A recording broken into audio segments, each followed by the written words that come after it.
CPIM-നെയും മുഖ്യമന്ത്രിയെയും വെല്ലുവിളിച്ച് രംഗത്തെത്തിയതിന് പിന്നാലെ PV അൻവർ MLA-ക്കെതിരെ കേസെടുത്ത് പോലീസ് ഉദ്യോഗസ്ഥരുടെ ഫോൺ ചോർത്തിയെന്ന പരാതിയിലാണ് കോട്ടയം കറുകച്ചാൽ പോലീസ് കേസെടുത്തത്.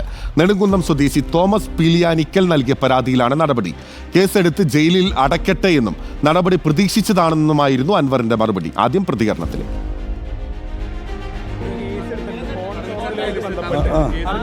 അല്ല എടുത്തോട്ടെ, എന്താ കുഴപ്പം? ഓ ആയിക്കോട്ടെ, ഗുരുതരം അതായിക്കോട്ടെ എന്ന് എന്താ ഞാൻ ആദ്യം പറഞ്ഞല്ലേ, കേസ് എടുക്കുന്നു, ജയിലിലടക്കട്ടെ, നമുക്ക് നോക്കാന്ന്. അല്ല എൻ്റെ ഇപ്പോൾ ഒരു 10-50 ആളുണ്ടാവും. 50 ആള് 50.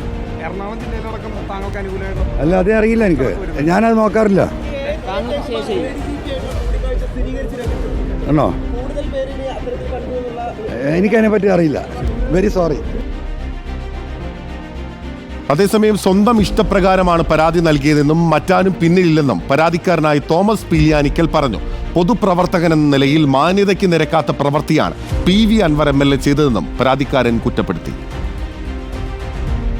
ഒരു പൊതുപ്രവർത്തനം എന്നുള്ള നിലയിൽ മാന്യത വിട്ടുള്ള ഒരു പെരുമാറ്റമാണ് അങ്ങനെ ചെയ്തിരിക്കുന്നത്. മാധ്യമങ്ങളിൽ കണ്ട അറിവുകൊണ്ട് മാത്രമേ. പോലീസ് അന്വേഷണം ഇങ്ങനൊരു സംഭവം ഉണ്ടായതുകൊണ്ട് ഞാൻ അത് സംബന്ധിച്ച് അധികാരികളുടെ ശ്രദ്ധപ്പെടുത്തിയത്.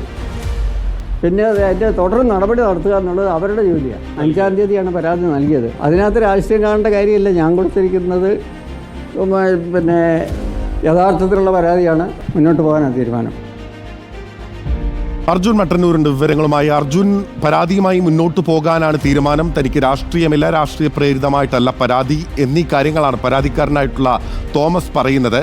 പക്ഷേ ഈ അൻവർ ഈ വെളിപ്പെടുത്തലുകളെല്ലാം നടത്തി ഈ ഫോൺ റെക്കോർഡുകൾ ഉൾപ്പെടെ പുറത്തുവിട്ട് 28-ാം ദിവസമാണ് ഈ വിധത്തിലൊരു പരാതി വരുന്നതും ഉടൻ കറുകച്ചാൽ പോലീസ് കേസ് രജിസ്റ്റർ ചെയ്യുന്നതും. അതും അൻവർ LDF-ൽ നിന്ന് പുറത്തു വന്നതിന് തൊട്ടു പിന്നാലെയാണ് എന്നുള്ളതാണ് ഈ കേസിന്റെ പ്രാധാന്യം വർദ്ധിപ്പിക്കുന്നത്. ജാമ്യമില്ലാ വകുപ്പുകൾ പ്രകാരമാണ് കേസ്. തോമസ് പീലിയാനിക്കൽ പറയുന്നത് പോലെ നിഷ്കളങ്കമായി തനിക്ക് രാഷ്ട്രീയമില്ല, അല്ലെങ്കിൽ ഇതിന് പിന്നിൽ മറ്റാരുമില്ല എന്ന് വിശ്വസിക്കാനാകുമോ ഈ ഘട്ടത്തിൽ? ബിനിൽ, ഇതിൽ പരാതിക്കാരൻ്റെ രാഷ്ട്രീയത്തിനപ്പുറത്തേക്ക് ആ പരാതിയിൽ പോലീസ് സ്വീകരിക്കുന്ന നടപടിയാണ് ഇപ്പോൾ വാർത്തയായിരിക്കുന്നത്. പ്രത്യേകിച്ച് ഈ മാസം 1-ാം തീയതി വൈകിട്ട് അൻവർ ഒരു വാർത്താ സമ്മേളനം വിളിച്ചു ചേർക്കുന്നു. ആ വാർത്താ സമ്മേളനത്തിൽ ഗുരുതരമായ ആരോപണങ്ങൾ ഉന്നയിക്കുന്നു. പ്രത്യേകിച്ച് ADGP-ക്കെതിരെ അടക്കം ആരോപണങ്ങൾ ഉന്നയിക്കുന്നു. ADGP മന്ത്രിമാരുടെയും മുഖ്യമന്ത്രിയുടെയും അടക്കം ഫോണുകൾ ചോർത്തുന്നു എന്ന് പറയുന്നു. അതോടൊപ്പം തന്നെ താനും ഫോൺ ചോർത്തിയിട്ടുണ്ട് എന്ന് പറയുകയും ചെയ്യുന്നു.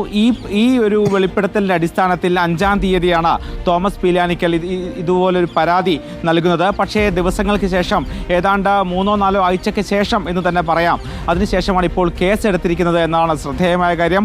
മാത്രവുമല്ല, അൻവർ മുഖ്യമന്ത്രിക്കും പാർട്ടിക്കും മുന്നണിക്കും എതിരെ പരസ്യമായി പ്രതിഷേധിക്കുകയും പരസ്യപ്പോരിലേക്ക് വരികയും ചെയ്ത ഒരു സാഹചര്യത്തിൽ, അതോടൊപ്പം തന്നെ പൊതുസമ്മേളനം വിളിച്ചു ചേർത്ത ഇന്ന് നാട്ടുകാരെ അഭിസംബോധന ചെയ്യാൻ ഒരുങ്ങുന്ന ഒരു സാഹചര്യത്തിൽ കൂടിയാണ് കേസെടുത്തിരിക്കുന്നത്. ഭാരതീയ ന്യായ സംഹിതയിലെ 192-ാം വകുപ്പ് പ്രകാരം, ജാമ്യമില്ലാ വകുപ്പ് പ്രകാരമാണ് ഇപ്പോൾ PV അൻവറിനെതിരെ കേസെടുത്തിരിക്കുന്നത്. അതായത് ഉന്നത ഉദ്യോഗസ്ഥരുടെ അടക്കം ഫോണുകൾ ചോർത്തി നാട്ടിൽ കലാപമുണ്ടാക്കാൻ ശ്രമിച്ചു എന്നാണ് കണ്ടെത്തൽ. എന്തായാലും ഇതിൽ ഈ ടെലികമ്മ്യൂണിക്കേഷൻ സംവിധാനത്തിൽ നിയമവിരുദ്ധമായി കടന്നുകയറി ഈ ഫോൺ കോൾ ചോർത്തി എന്നാണ് പറയുന്നത്. അതോടൊപ്പം തന്നെ അത് ദൃശ്യമാധ്യമങ്ങളിലൂടെ പരസ്യമായി വെളിപ്പെടുത്തി പൊതുജനങ്ങൾക്കിടയിൽ പരസ്പരം പകയും ഭീതിയും ഉണ്ടാക്കാനും കലാപം ഉണ്ടാക്കാനും വേണ്ടി മാധ്യമങ്ങളെ കണ്ടു എന്നും FIR-ൽ പറയുന്നുണ്ട്. എന്തായാലും നേരത്തെ ഇതുമായി ബന്ധപ്പെട്ട് ഈ ഫോൺ ചോർത്തൽ വിവാദങ്ങൾ ഉയർന്ന സാഹചര്യത്തിൽ ഗവർണർ സർക്കാരിനോട് റിപ്പോർട്ട് തേടിയിരുന്നു.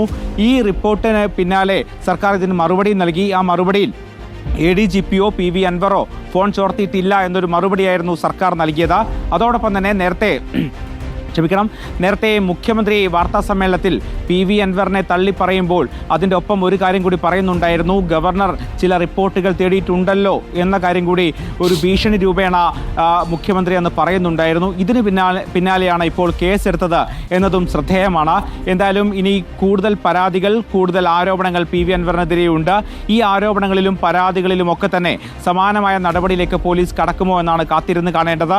അതേസമയം തനിക്ക് ഇത്തരം കേസുകൾ വന്നോട്ടെ, താൻ ജയിലിൽ പോകാൻ തയ്യാറാണ് എന്നാണ് PV അൻവർ പറയുന്നത്. അതോടൊപ്പം ഈ പരാതിക്കാരനെ സംബന്ധിച്ച് പറയുകയാണെങ്കിൽ 80-കാരനായ ഒരാളാണ് പരാതിക്കാരൻ. നേരത്തെ കോൺഗ്രസ് പ്രവർത്തകനായിരുന്നു. ഇപ്പോൾ വിവരാവകാശ പ്രവർത്തകനും പൊതുപ്രവർത്തകനുമായി ചെലവഴിക്കുകയാണ് അദ്ദേഹം.